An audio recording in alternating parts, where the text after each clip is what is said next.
Now, before we move on to the second part of the book of chapter 6 of Romans, before we move on to that second part, let's review in practical terms what Romans 6, the first part, means for you in your struggle, maybe with personal addictions, with anxieties and worries, with a sense of defeat that you go through in life, or with guilt and shame that is always dogging at your feet.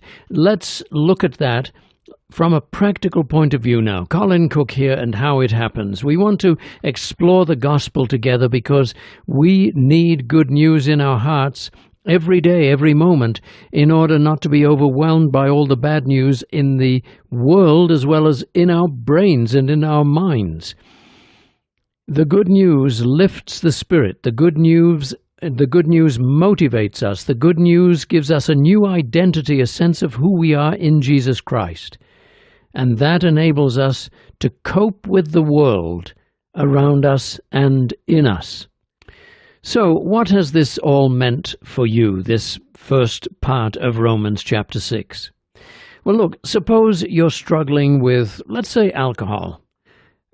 We could think of pornography if you like, or drugs, but let's just use alcohol for a minute, or food issues as well, worry, anxiety, anything you like, but I'm just going to use the illustration of alcohol. And you just cannot break the habit. You have to drink in the morning, you have to drink in the day, and you do all kinds of things as a Christian to try to stop. You go to meetings, you go to support groups, you throw away all the liquor in your cupboards, you determine you will never have any in the house, you vow, you pray, and what have you, and it's simply a matter of time before you hit the bottle again.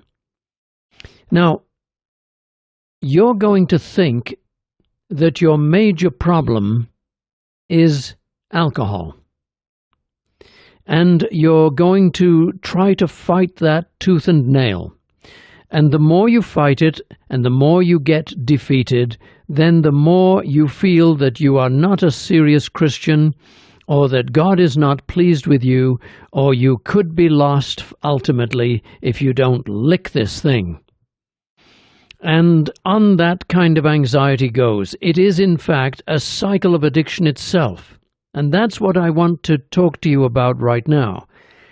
The worry, the anxiety, the guilt, the shame, the defeat, the fear, that is the real addictive cycle, not the alcohol itself.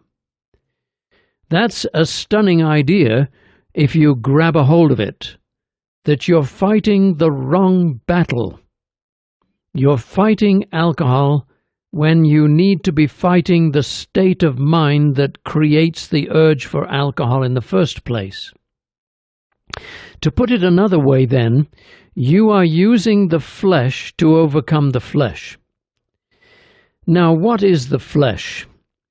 Well, in the book of Romans, we learn very quickly, or at least we hopefully do if we read it properly instead of reading it through our modern mindset, that the flesh is our humanity in the kingdom of Adam. That is the body, soul, and spirit that we stand up and live in from the perspective of the fallen kingdom of Adam in which reigns sin and death.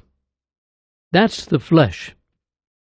Now, some people, not realizing that they have been transferred out of that kingdom into Christ's kingdom, try to overcome their alcohol in that kingdom of Adam, in the flesh. Well, you see how absurd that is. You see how frustrating it is. How you've been sort of digging a hole and burying yourself. You still see yourself as a person subject to condemnation and death. You still see yourself identified in the kingdom of Christ, the kingdom of Adam, and you still see yourself as destined to destruction unless somehow you can get out of that kingdom, and the way to get out of it is to stop your drinking and all of that, and so you're just digging a hole for yourself. You are trying to use the kingdom of Adam to overcome sin, and that is an impossibility, for the kingdom of Adam is sin, and it is death. Now then, you see, that's another way of saying that it's your mindset that is the problem rather than the alcohol itself. The mindset of guilt and shame and fear and loss of control and the abandonment of God, and that this thing is more powerful than you, and all the rest of it. Now, what we have been doing in Romans chapter 6 is the very opposite of that. Paul does not talk in the terms in which you have used and thought through, and the thought forms that you have used to overcome sin. He does not use those thought forms. He introduces you to the glorious fact that you are dead to sin. Now, what in the world does that mean when you're still struggling with a problem like alcohol or pornography or food or drugs? It means that you are no longer counted, as you trust in Christ, no longer counted as living in the kingdom of Adam, which is the kingdom of sin and death. You do not belong to that kingdom anymore. You have been given a new status. You have been transferred from the kingdom of darkness into the kingdom of light. You are now, by Christ's death and resurrection, counted as living in the kingdom of life. Now you count yourself that way. Each day you say, Father, I thank you that I am in the kingdom of life, in which there is no condemnation, in which there is no judgment against me, in which I am living in your home, reconciled to you by your Son Jesus Christ, in which nothing is against me. This is the glorious truth that we have, that is spoken into our brain by our faith life, which is inspired by the Spirit. You say, but where does my alcohol belong then? But because I can't believe that I'm in the kingdom of life while I'm still failing in this alcohol struggle? No, no, no, 1,000 times no, dear listener. This is not the case. Your struggle with alcohol is now in the kingdom of life. You say, that's absurd, because when I drink it, I feel as though death is creeping all over me. I feel as though I'm in a dead state and a dying state. I know you do. I know your feelings, of course.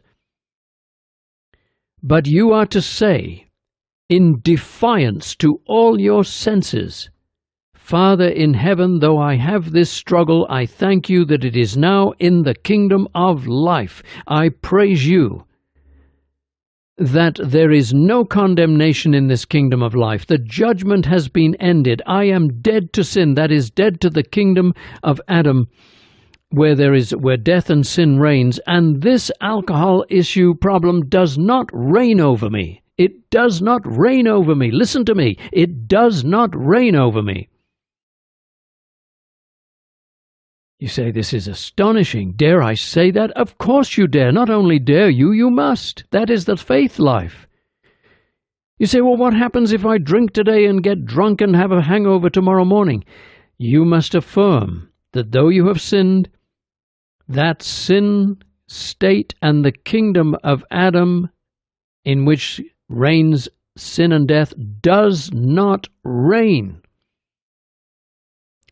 You see, the nature of an addiction is the feeling that it reigns, that it has dominion over you, that it does you in. You know what I've said before, that we do not do sin, sin does us. The nature of the kingdom of Adam is that it does us in. Well, we are now free to say, it does not do me in, because I do not belong to that kingdom anymore. And if I should fail, I will bounce back and get up again and live life for tomorrow, for the next day. This is how we move forward. Now you say, well, what happens if I don't overcome this alcohol thing? My dear friend, the truth is that you are called upon by faith to affirm the kingdom of life in Christ till the day you die. That is your responsibility, and as you do so, you will slowly become aware,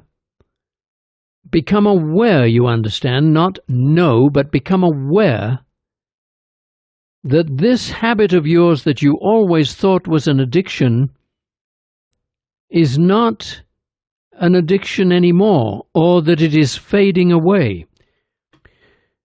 In other words, you'll become aware that, my goodness, I'm not under its bondage as I thought I was. It doesn't have dominion over me as I thought it did. Yes, I still drink, but now I'm making choices. I don't have to drink. I'm making a choice to drink. That becomes rather discomforting at first. Because you see, you realize now that you're not in the kingdom of Adam, and this drink is not in the kingdom of Adam, it is in the kingdom of Christ. It therefore no longer has dominion over you. It is not a slave master over you.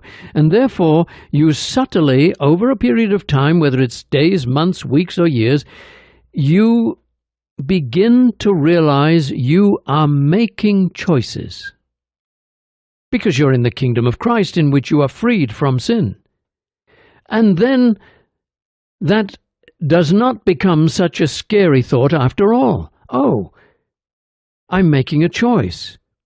Well, my goodness, I can choose not to drink this glass today, not to drink this whiskey or whatever it is, this beer. I can choose not to drink it at least for this half hour or 10 minutes or an hour.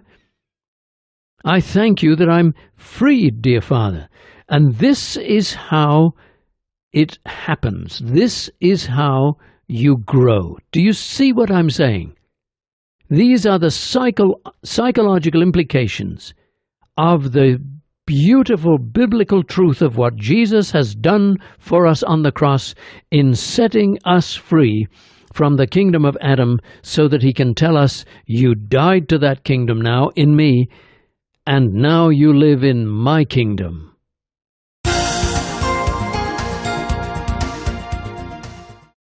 I need your support to keep this radio broadcast going. I have a check that I have sent to KLT for the radio rent this month, $836, and I wonder if you could help me with it. You know, I don't have oodles of spare change in a secret bank account. I don't have a personal savings account. I do not have a personal account with any money in it. I do have a personal account, but it never has any money in it except my mortgage payment each month from my Social Security. So I'm not appealing to you because I simply will not release my own cash for this. I give as much as I am able to in the same way as I'm asking you to do the same. So if you would like to help this ministry and help this radio program to stay on the air, would you send your donation? These donations are tax deductible, by the way, and I will send you a receipt for them in the new year. Send your donation to Faith Quest, P.O. Box 366, Littleton, Colorado 80160. It would be wonderful if somebody could take care of the whole rent for this month, $836, or maybe, if that's just unthinkable, half of it, and if that's unthinkable, a quarter of it maybe, or maybe an eighth of it, or a 16th of it, $50 or something. Thank you. I appreciate your support so very much. And I'll send you my Cook's Monthly Message as a thank you, unless you wish no literature. I'll see you next time. Cheerio and God bless.